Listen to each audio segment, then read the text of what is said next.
La figura de Domingo Faustino Sarmiento realmente es una figura que trasciende por su personalidad, por sus múltiples facetas en su accionar público. Pero si hay una característica que sobresale en la figura sarmientina, es la de polemista.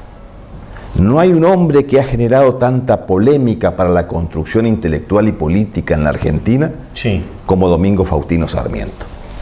Aún más, creo que Sarmiento y Alberdi son los dos hombres que germinaron la doctrina y el pensamiento institucional y constitucional de la Argentina del siglo XX. Así como los Estados Unidos de Norteamérica tuvieron en aquella primera etapa fundadora a los padres fundadores que a través de las cartas del Federalista fueron marcando los cursos de cómo construir el Estado, el sistema republicano, las competencias del sistema federal. La función que cumplieron aquellos padres fundadores en la doctrina de la construcción del Estado norteamericano, sin duda alguna, Alberdi y Sarmiento lo han cumplido para la Argentina, en forma muy temprana. Pero la particularidad de esa sapiencia sarmientina va a tener una fuerte impronta por su capacidad polemista, porque su forma de ser, su carácter, sus escritos y en su fuerza en la prosa que tiene Sarmiento va a marcar profundamente, no solamente en la construcción doctrinaria, constitucional y política argentina, sino también en la literatura nacional. Aún más, sus libros son paradigmas en la literatura de la Argentina del siglo XIX.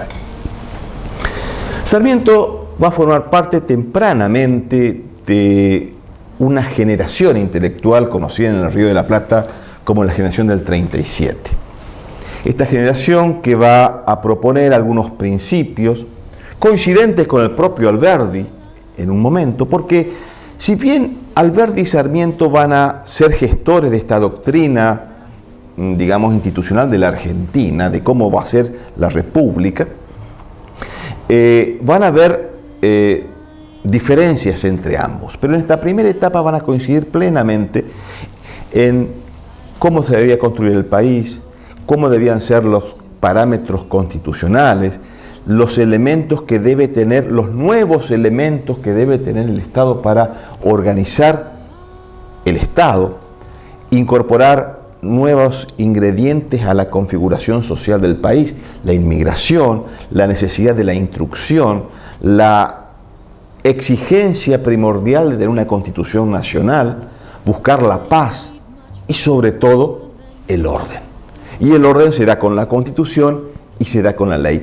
Todos estos principios que fueron gestores de esta generación y específicamente de estos dos prohombres como Alberdi y Sarmiento van a marcar profundamente en la vida del país.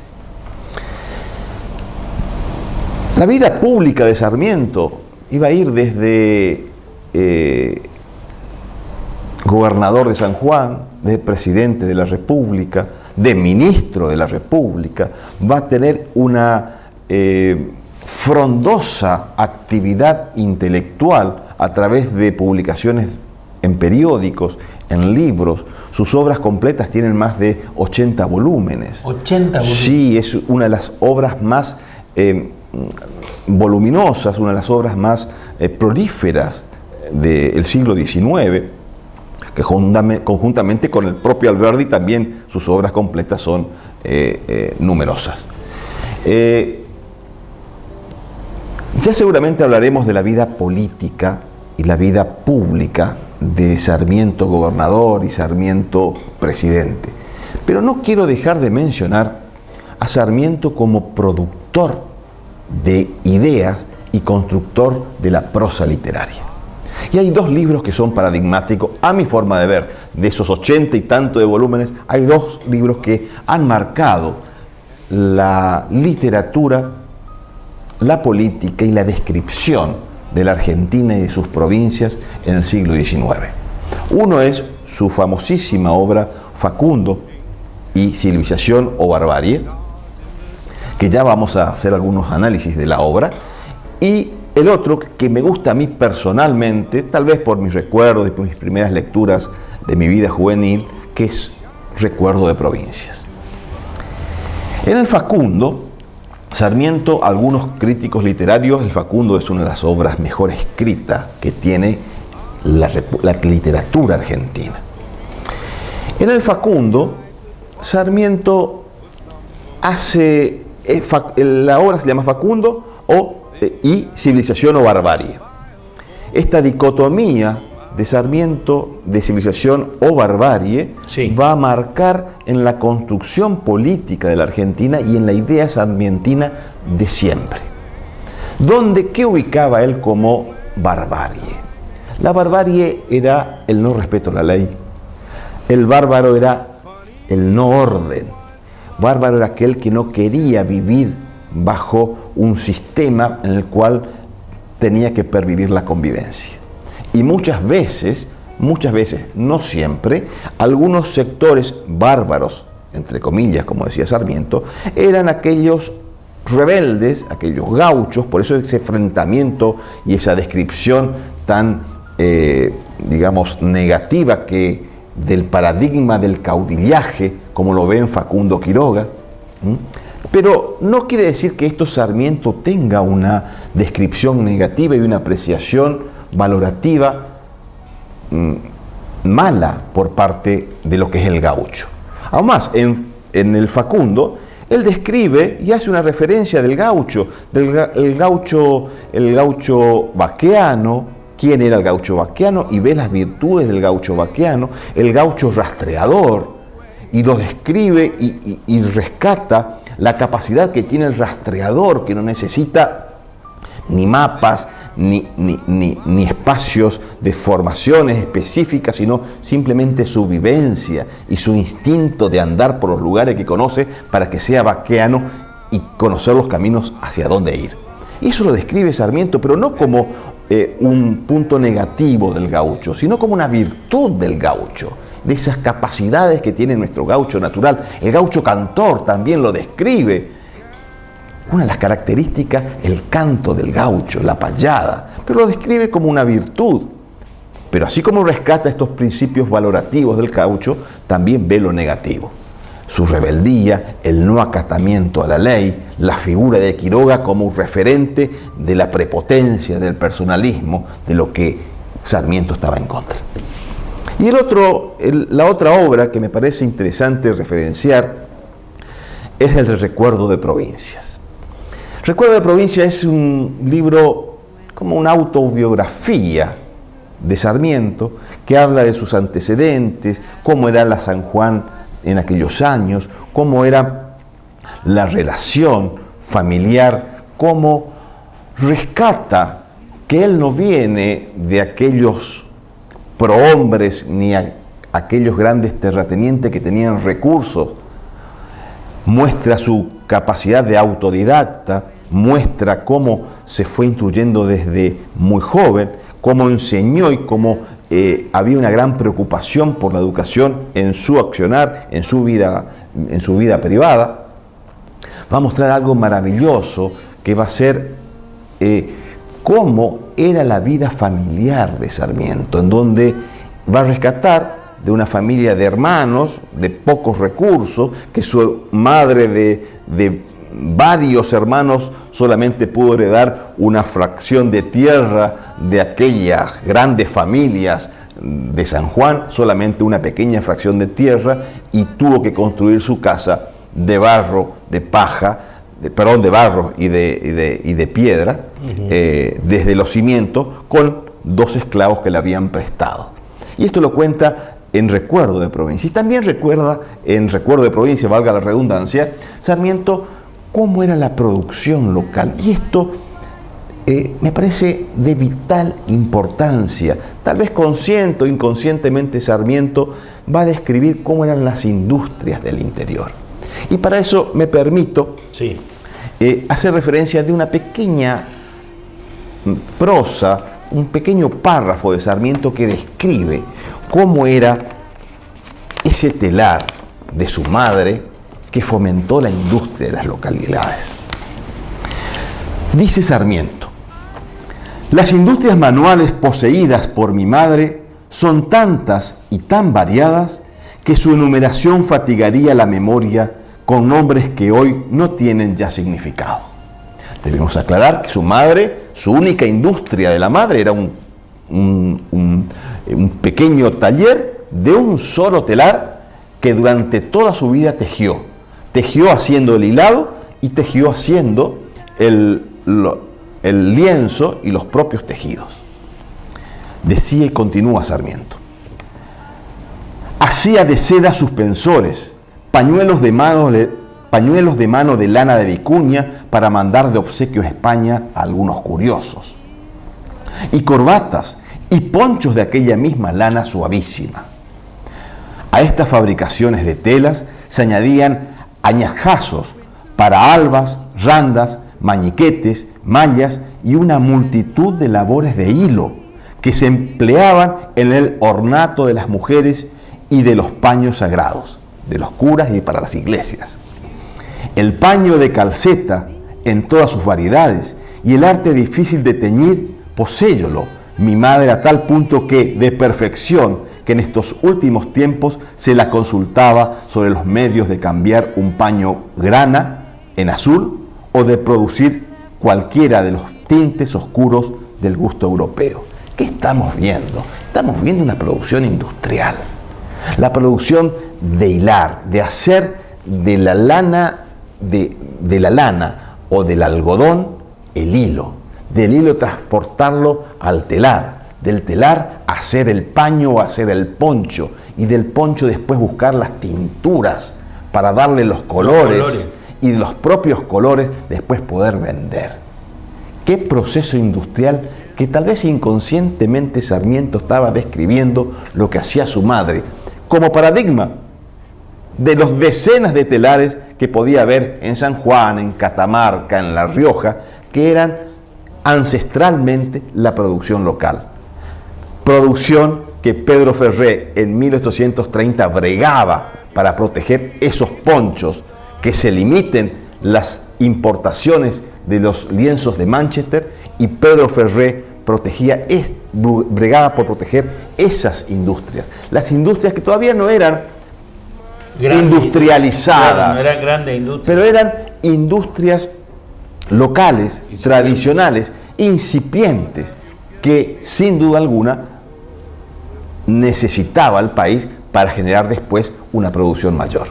Sarmiento describe en Recuerdo de Provincias, en esta frase, y hay otras frases más, pero por razones de tiempo y de dinamismo me parece loable rescatar esta sola, pero muestra cabalmente de cómo era la economía del interior y la rescata Sarmiento en esta magnífica obra. Domingo Faustino Sarmiento tiene una larga producción periodística, sobre todo en la década del 70, del 80, en donde se aboca a Corrientes, porque Corrientes tenía una intensidad política muy fuerte. Debemos recordar que después de terminada la Guerra del Paraguay, 1870, toda la década del 70 y del 80, la vida institucional de los partidos políticos en nuestra provincia alcanzó ribetes muy violentos, en donde los partidos disputaban a través no solamente de la elección formal, sino a través de movimientos militares, de revoluciones, de campos de batallas, de cómo obtener el poder político. Sarmiento, que era un defensor del orden, de la ley, desde luego que no estaba de acuerdo con estas metodologías. Por esa razón es que se mencionaba en el bloque anterior de que Corrientes era como un desprecio de esta violencia por parte de Sarmiento. Pero Sarmiento, decíamos en un determinado momento, fue juntamente con Alberdi los mayores referentes para la construcción doctrinaria e intelectual de la Argentina. Volcó a través de sus libros, de sus artículos, de sus publicaciones, el rumbo que debía tener la Argentina en comparación con otros países del mundo. De la misma manera, así como Alberdi lo hizo en su libro Bases y Punto de Partida para la Organización de la República Argentina, Sarmiento lo va a hacer en una serie de libros, y va a haber uno muy particular que, como bien lo dijo el doctor Galeana en el bloque anterior, después de la Constitución de 1853, a los pocos meses va a escribir de un libro fuertemente vinculado al derecho y al derecho constitucional, que va a ser una crítica a la Constitución de 1853. Sarmiento, sin ser abogado, porque hemos afirmado en otras oportunidades que Sarmiento ha sido un autodidacta, ha sido maestro y ha alcanzado toda su formación intelectual, no académica, sino por su propia voluntad. A conocedores de idiomas extranjeros, traductor de textos, innovador y pensador dentro de la descripción de la prosa descriptiva, dentro del derecho constitucional, dentro de la ciencia política. Y sin ser abogado, va a comenzar a hacer una de las críticas más profundas y fuertes de la Constitución del 53. Y ahí van a entrar en disputa con el propio Juan Bautista Alberdi. Ambos, estando en aquel momento en Chile, Sarmiento estaba radicado en Santiago de Chile, la capital, y que fue un hombre de la vida pública e intelectual de Santiago de mucha importancia. Escribió en el Mercurio, el periódico El Mercurio de Santiago, y Alberdi escribía y actuaba con su vida profesional de abogado en Valparaíso. Ambos en Chile comenzaron a tener una amplia disputa intelectual. La primera disputa va a ser a través de la figura del propio Urquiza. Alberdi, gran defensor de Urquiza, y Sarmiento cuestionaba a Urquiza por su personalidad, veía, si bien lo reconocía como aquel hombre gestor de la Constitución del 53, pero alertaba que su personalidad de caudillesco podía dar lugar a un futuro Rosas, como él decía. Estas disputas con Alberdi van a ser muy provechosas. Alberdi escribirá, va a haber una carta conocida como la Carta de Yungay, en donde Sarmiento va a hablar no muy bien de Urquiza, le va a responder a Alberdi. Después va a haber una gran disputa intelectual entre las cartas quillotanas de Alberdi con las 101 cartas de Sarmiento. Va a haber un gran intercambio epistolar, pero epistolar que no solamente va a ser solamente de discusiones, sino de crecimiento doctrinario y de lo que iba a ser en el futuro la vida política, institucional y constitucional de la Argentina. Va a haber un tema fundamental también de gran discusión después de la Constitución del 53, que va a ser el problemático y discutidísimo artículo 6 de la Constitución Nacional referido a la intervención federal. Alberdi, propulsor de la intervención federal, va a generar esta institución y va a crear esta figura muy particular en donde va a estar fundamentado, porque Alberdi decía, indefectiblemente para poder cumplir con la Constitución y el orden necesitamos un poder ejecutivo fuerte. Y hay que darle las herramientas y las instrucciones para que este Poder Ejecutivo Nacional pueda poner orden en las provincias. Y el resorte que vio como alternativa Alberdi fue la intervención federal. Y en la Constitución del 53, esta intervención federal tenía ciertas condiciones que se tenían que dar para que ésta se produzca. Y en la interpretación de ese artículo 6 va a estar la disputa entre Sarmiento y Alberdi. ¿Por qué? Porque el artículo 6 decía que el gobierno nacional podía intervenir a las provincias previa requisitoria del gobernador y de las legislaturas provinciales. Si no había esa requisitoria, no se podía intervenir, decía Sarmiento. Después, en forma supletoria, podía intervenir cuando la sedición o el caos era total. En cambio, Alberdi decía no, se podía dar con la la intervención a través de la iniciativa o la solicitud de las autoridades locales, o a través de la propuesta de oficio por parte del gobierno nacional. Estas dos discusiones van a ser muy fuertes. ¿Y qué buscaba el propio Sarmiento? Decía que tal como está la intervención federal, es una institución que afecta directamente al federalismo argentino. No vamos a encontrar en otro lugar que existe una institución de esta característica. No va a haber en Estados Unidos. No lo va a establecer la Constitución norteamericana, que son los gestores de esta construcción federal. Ellos tendrán otros mecanismos para controlar los sistemas republicanos o la salud del sistema republicano en los estados norteamericanos. En cambio nosotros, decía Sarmiento, ideamos esta cuestión intervencionista hacia los gobiernos de las provincias para gestar así una hegemonía, y no había un límite por el cual el Estado Nacional podía hacer uso política de esta figura constitucional del artículo 6 de la Constitución.